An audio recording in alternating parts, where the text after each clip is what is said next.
Vamos a continuar con Juan 6. Vamos a ir terminando el capítulo el día de hoy. Recordad que estuvimos con este capítulo pasando por lo que fue la alimentación de los 5.000, lo que fue Jesús andando sobre el mar, la gente que buscaba a Jesús, que lo buscaba con una intención incorrecta, ¿no es cierto? No era porque hubiesen creído en el Señor, sino que habían comido el pan y se habían saciado. Y en esta misma línea Jesús empieza a comenzar como medio redundante, comienza este discurso con lo que es el pan de vida. Y el Señor le empieza a contar por qué Él era el pan de vida y el pan que descendió del cielo. Empieza a hablar de su preexistencia. Hablamos claramente de lo que eran los ego eimi, los 7 soy que vamos a estar viendo a partir de ahora. Este fue el primero, el pan de vida. Vimos también al principio que todo esto también se remonta desde el capítulo 1 con lo que tiene que ver con la preexistencia del Señor, y el libro de Juan siempre enfocado en esa línea. Hablamos claramente que para nosotros hoy día, según estudiando este libro, abrazamos más la postura de que esto fue escrito más por una comunidad juanina más que por el apóstol en sí. Entendemos que esto no tiene que ver con una suplantación, sino que tiene que ver con una compilación de muchas enseñanzas que tuvo derecho el apóstol a través de su vida, ¿no es cierto?, y de su legado. Esto generalmente se hace por medio de los amanuenses, ¿ya? Que son personas que son escribas o secretarios de dictado, por así decirlo. Entonces ellos toman todo esto, lo toman, y puede ser, y por el año en que más o menos esto empieza a circular, de lo que tenemos data de los primeros escritos, lo más probable es que haya sido casi post-mortem del apóstol Juan, porque sabemos que es el último de los evangelios. Primero fue escrito Marcos, después Mateo, después Lucas, y posteriormente el libro de Juan, ¿ya? Por tanto, esto puede ser una compilación, una recopilación de todas esas enseñanzas que fueron hechas por parte, y por ahí aparece porque por ahí la crítica moderna quiere hablar con respecto a los cambios de estilos, a los cambios, ¿no es cierto?, de sentido, de forma de cómo interpretar las ideas, y estas configuraciones que parecen a veces muy narrativas y después muy, por así decirlo, filosóficas, espirituales o muy profundas. Y parece como que se hubiesen pescado ciertas partes y después puesto en orden. Eso es bastante evidente. El cambio de estilo tiene que ver claramente con el amanuense que tocó en el momento, quien pudo haber sido al que se le fue dictada la enseñanza, y después ellos pescaron todo esto y lo pusieron en orden. Es súper importante después, cuando terminemos esta carta, este evangelio, perdón, darnos cuenta que este tiene más de una despedida. Lo vamos a ver en el capítulo 21-22, al final del libro de Juan. Vamos a darnos cuenta que termina dos veces, como raro, pero esto nos va dando cuenta y va fortaleciendo la idea de que lo más probable es que fue escrito por una comunidad juanina y no por el apóstol Juan en sí. No fue que él tomó, redactó, escribió, ¿ya? Cosa que también es muy común en las epístolas del apóstol Pablo. Las primeras las escribe él, y después vamos viendo que se va haciendo de estos amanuenses, era más fácil dictarlo, corregirlo y dictar varias ideas y después tomarlas, compilarlas y hacerlas, en este caso una epístola, o en este caso un evangelio. Es mucho más fácil. De hecho, cuando uno, si quiere escribir un libro, o a alguno se le ha pasado por la cabeza la idea, no va a creer que uno va a escribir una pura vez un libro desde el inicio al final. Uno va a ir escribiendo, va a decir, no, esta parte me salté mucho, en esta parte falta mucha información, hay que rellenar información que tiene que complementar esta idea. Y es así como también nos dimos cuenta que había aparecido, por ejemplo, lo del paralítico de Bethesda, que vimos también en el capítulo 5, ¿no es cierto?, cuando decía que este ángel que venía a mover las aguas, lo entendemos como una aclaración de un escriba de la época, un amanuense quizás también, que pudo haber interpretado esta parte para darle sentido al por qué la gente estaba ahí y por qué tenía esta superstición, ¿no es cierto?, que un ángel viniera del cielo a mover las aguas. Entonces claramente venía como modo explicativo, más no como la parte 100% inspirada, y parece que hoy día en las versiones nuevas no aparece en el versículo 3 y 4. Nos dimos cuenta también que esta comunidad juanina era una comunidad bien horizontal de funcionamiento, que a los apóstoles, para ellos todos eran discípulos y no apóstoles, diferenciación que hacen claramente los primeros evangelios que fueron escritos antes de Juan. Y aquí hay que entender que quizás, independiente que esto siempre, nosotros reconocemos la inspiración del Espíritu Santo en las Escrituras, ¿no es cierto? Y por eso le damos una verdad absoluta a lo que es la inerrancia de la palabra de Dios, y creemos en sola escritura, ¿no es cierto? Todos los protestantes por lo menos creemos en eso, por mucho que hoy día las fuentes protestantes estén un poco chocando por ahí. Todos creemos que la palabra de Dios es la única fuente de verdad, de iluminación, de profecías y de doctrina. Pero tenemos que entender que, independiente de eso, las personas que fueron usadas por Dios, inspiradas por el Espíritu Santo para entregarnos este mensaje, igual eran humanos. Y por ahí en ciertos tintes o ciertas cosas que nosotros podemos ver como esta comunidad tenía, al parecer, cierta no sé si llamarlo rivalidad, pero hay que entender que siempre, por mucho que seamos hermanos en Cristo, a veces uno con la otra congregación se cree más santo, más dueño de la verdad, más puro, etcétera, etcétera. Y ellos tomaron esta posición de llamarle a todos discípulos, no apóstoles. Y también quitan mucho, muy fuerte, y es evidente que la posición de Pedro, que es muy fuerte en los tres evangelios, acá es como un poquito disminuida.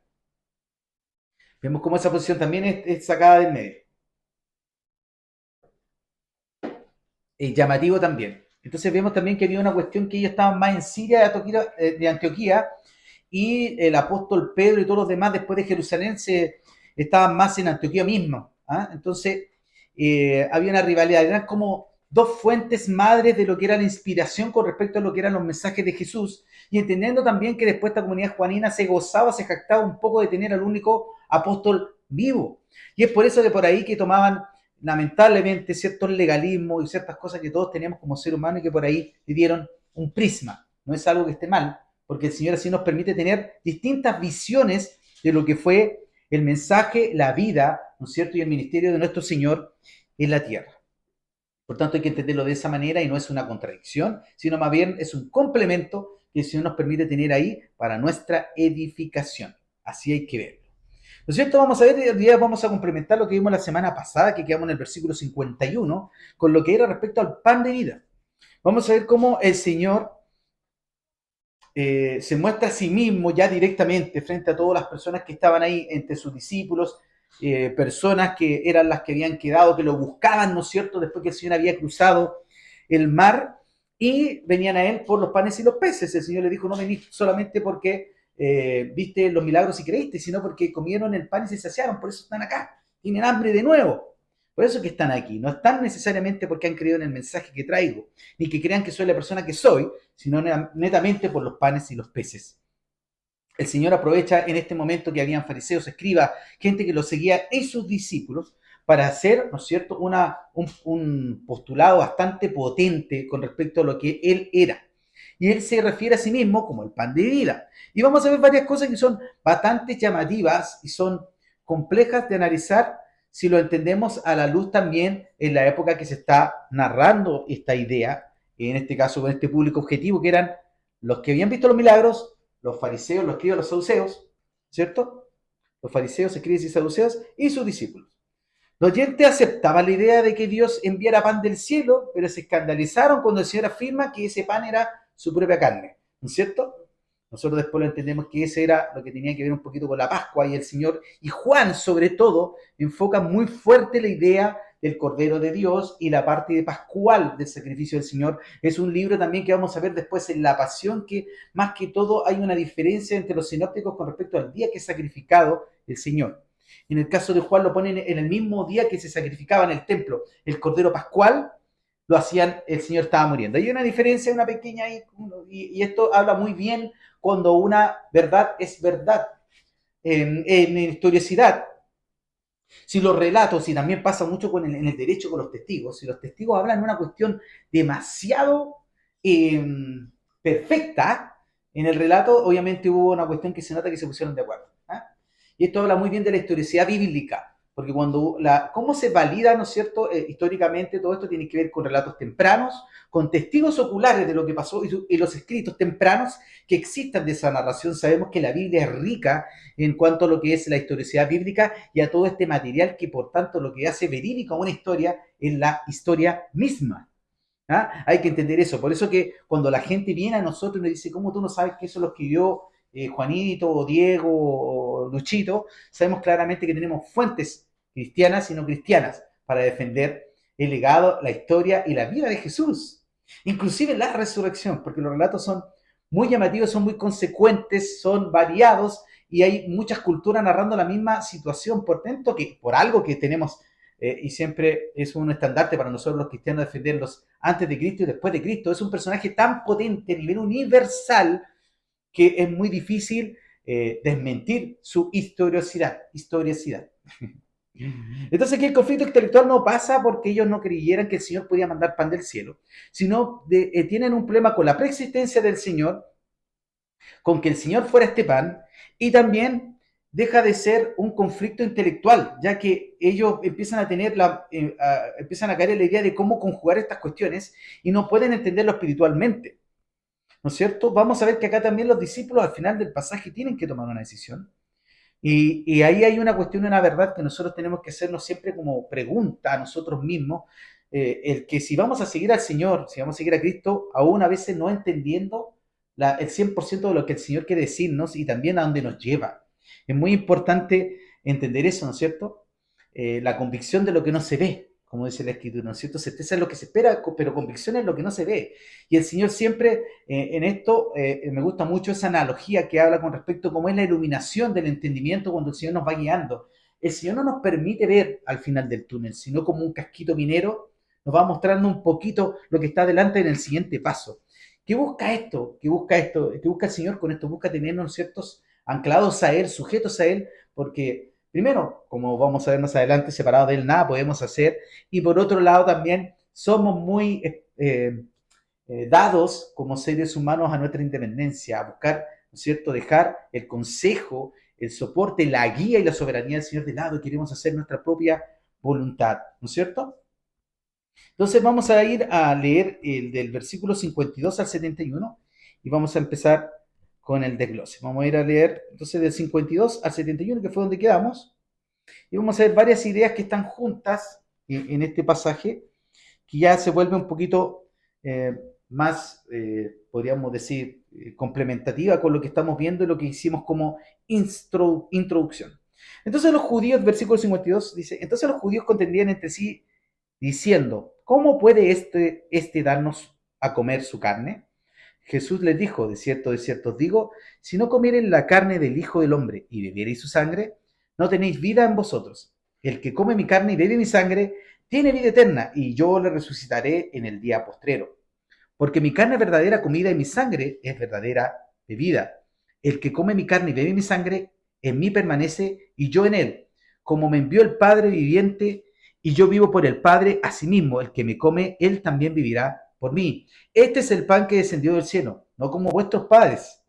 Comieron el maná y murieron. El que come de este pan vivirá eternamente. Estas cosas dijo, ¿no es cierto?, en la sinagoga enseñando en Capernaum.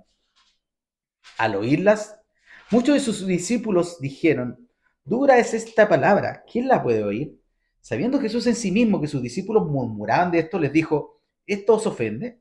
Pues que, si vierais al Hijo del Hombre subir a donde estaba primero, el Espíritu es el que da vida, la carne para nada aprovecha. Las palabras que yo os he hablado son espíritu y vida, y son vida. Pero hay algunos de vosotros que no creen, porque Jesús sabía desde el principio quiénes eran los que no creían y que él le había de entregar. Y dijo, por eso os he dicho que ninguno puede venir a mí si no le fuere dado del Padre, si no le fuere dado del Padre.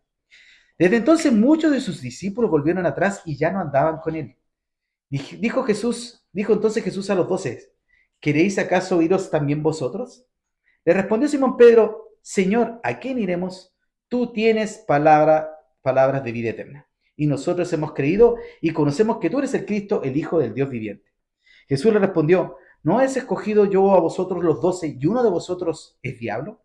Hablaba de Judas Iscariote, hijo de Simón, porque este era el que le había de entregar y era uno de los 12. Entonces vamos viendo que hay bastantes cuestiones que vamos viendo aquí. Primero, el cierre de la idea, ¿no es cierto?, de lo que era el pan de vida. Vamos viendo también cómo esto les chocaba desde el punto de vista intelectual a los fariseos y a los escribas y a los saduceos, sobre todo, que eran los más, podríamos decir, humanistas del grupo. Hay que entender quién eran los fariseos, ¿no es cierto? Representantes del pueblo, gente que ascendía socialmente y que en su falsa manera de creer e interpretar, ellos creían que estaban haciendo el bien y hacían la obra del Señor. Eran personas muy estrictas en cuanto a las costumbres, ¿no es cierto? Y a todo lo que tenía que ver con la tradición y la ley oral. Pero se olvidaban netamente del concepto espiritual y llevaban toda una interpretación demasiado matemática, por así decirlo, con lo que tenía que ver con la Torá. Después estaban los escribas. Los escribas que eran personas que trabajaban en el templo, eran los copistas, personas que hacían las copias de las escrituras que generalmente iban de sinagoga en sinagoga. Hay que entender que el judaísmo no solamente estaba presente en lo que era el Israel de la época, por así decirlo, sino que vimos también en distintos pasajes de Juan, y vamos a seguir viéndolo, y vamos a ver también cuando, y lo vimos también cuando fue que el Señor, ¿no es cierto?, va y volca la mesa en el templo, que habían judíos de todas las naciones, dice. Judíos, cuando habla de judíos de todas las naciones, habla de judaizantes, ¿no es cierto? Y sabemos que, lo hemos repetido, que el libro de Juan habla del judaísmo como las personas que tienen que ver con el tema político-religioso de la época.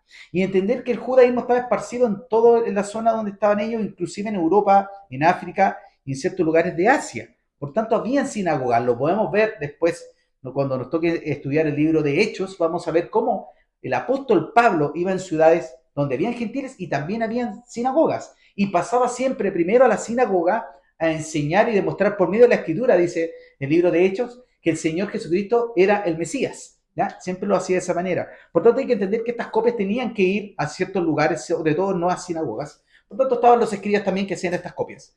Y por otro lado estaban los saduceos, que entendemos que eran políticos, que les gustaba la moral de la Torá, de la escritura, de la ley de Dios, más no lo espiritual. Ellos llevaban todo al plano 100% terrenal y lo aplicaban al día a día.